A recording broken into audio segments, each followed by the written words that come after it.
a neutrino detector was tested with a known neutrino source. And it failed. Not once, not by accident, but repeatedly, in controlled conditions, with the same result. It detected fewer neutrinos than physics says should exist. That discrepancy still has no agreed explanation, and it sits uncomfortably close to the foundations of particle physics. Neutrinos are among the most abundant particles in the universe. Trillions pass through your body every second, almost entirely unnoticed. They barely interact with matter, which makes them incredibly hard to detect, and incredibly valuable when they are. To catch them, physicists had to design detectors that rely on rare, delicate nuclear reactions. One of the most elegant of these uses gallium. When an electron neutrino strikes a gallium-71 nucleus, it can trigger a reaction that turns gallium into germanium. No flash, no track. Just a quiet transmutation of one atom into another. Count the germanium atoms, and you know how many neutrinos you caught. This method was so sensitive that it could detect the sun's lowest energy neutrinos, particles other detectors missed entirely. Gallium experiments helped confirm one of the most important discoveries in modern physics. Neutrinos oscillate. They change identity as they travel. That solved the solar neutrino problem. It should have been the end of the story, but it wasn't. To verify that gallium detectors worked exactly as expected, physicists performed calibration tests. They placed powerful radioactive neutrino sources inside or next to the detectors. These sources emitted electron neutrinos with precisely known energies and intensities. There was no uncertainty about how many neutrinos were produced. No uncertainty about where they were emitted. No uncertainty about the geometry.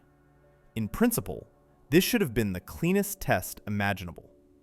And yet, the detectors consistently measured too few events. Not slightly fewer, significantly fewer. Across multiple calibration runs, the observed rate was roughly 10 to 25% lower than theoretical predictions. This deficit appeared in more than one experiment, using different setups, different sources, and different teams. The detectors were behaving as if some neutrinos were simply disappearing. This became known as the gallium anomaly. At first, many physicists assumed the explanation would be mundane. Statistics, experimental bias, some overlooked systematic effect. But as the years passed, the anomaly refused to fade. The data remained, the deficit persisted, and the explanations grew less comfortable. To understand why this matters, consider the nature of the test. These neutrinos were not coming from the sun or from distant astrophysical sources. They were produced meters away from the detector. They traveled only short distances. At such scales, standard neutrino oscillations should have almost no effect. There simply isn't enough space for known neutrino flavors to transform in a way that would cause a large disappearance. And yet, something was wrong. For decades, the gallium anomaly sat in a gray zone. Interesting, but not decisive. Provocative, but not conclusive. Then came an experiment designed specifically to settle the issue. BEST. The Baxen experiment on sterile transitions. BEST was not a reanalysis. It was not a reinterpretation. It was a purpose-built test.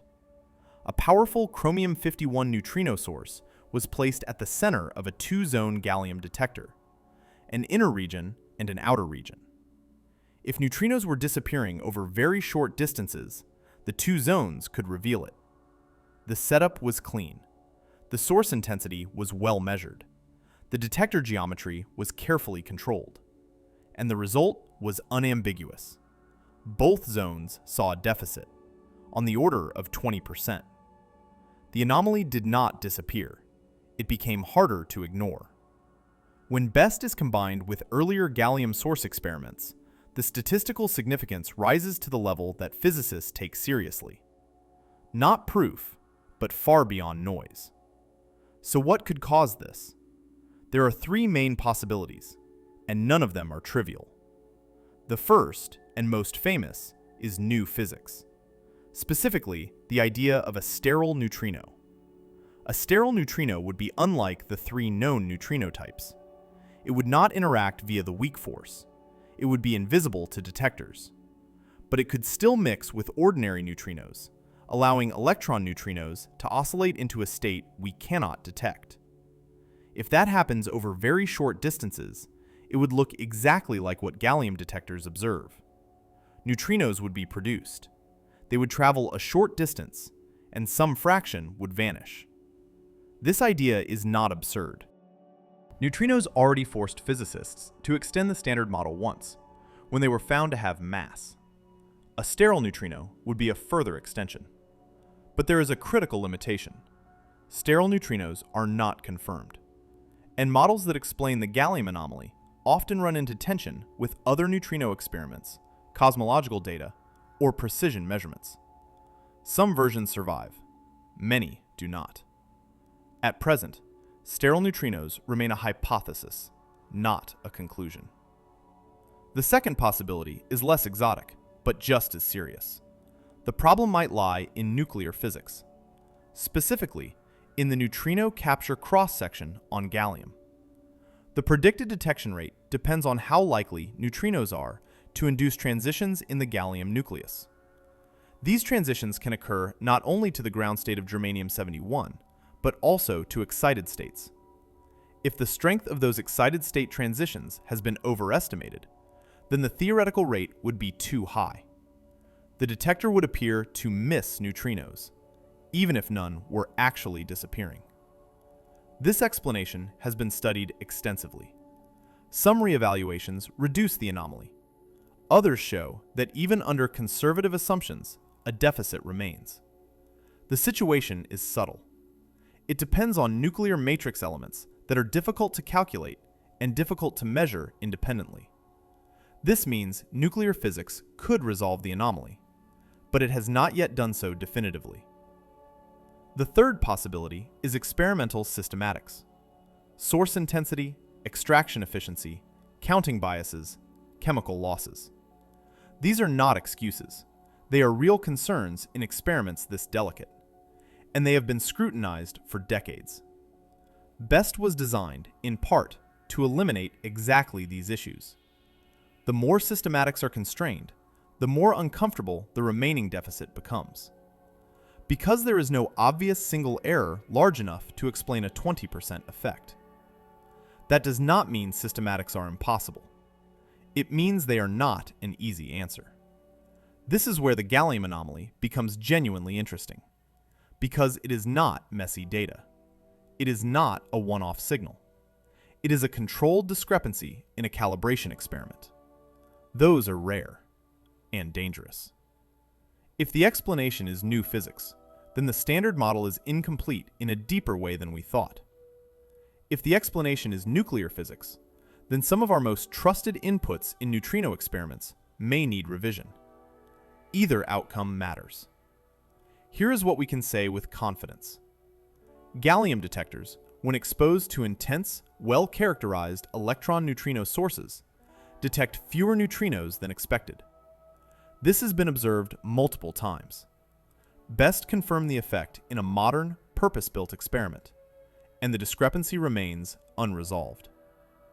Here is what we cannot say. We cannot say sterile neutrinos exist. We cannot say the anomaly proves new physics. And we cannot say nuclear corrections have solved the problem. Those would be overstatements. The gallium anomaly sits at a boundary between experimental calibration and fundamental theory, between known physics and possible extensions, between confidence and doubt. Most anomalies in physics disappear quietly. This one hasn't. And until it does, it continues to ask an uncomfortable question. When neutrinos vanish in a detector built to catch them, is nature hiding something new? Or have we misunderstood something we thought we already knew? That question remains open, and that is precisely why the gallium anomaly still matters. If you want to see more real anomalies like this, not hype, not speculation, just the places where physics genuinely breaks, Subscribe and stay curious. Veil Origins. Impossible Truths.